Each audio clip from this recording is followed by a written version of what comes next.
da ƙauna ne kai damuna, na rasa ya zan yi domin in cici kaina.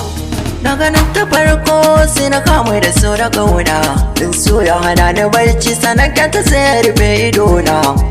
Ba na ganin komai dai ita ce na saka raina, tila zan bayyana mata don in fashi kaina. Zanto ta so na hakika ba yaudara ba, dan ba da komai nan zama ni farin ciki na.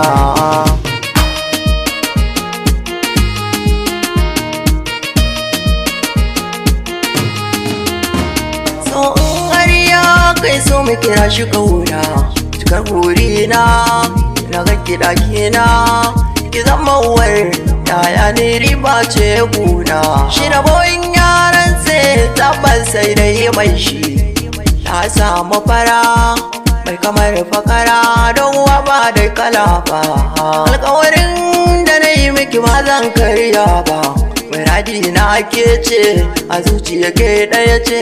Ranar da na zam an goke zaki zamo mata, ga kujera gefe ɗauki ki zauna kan wata.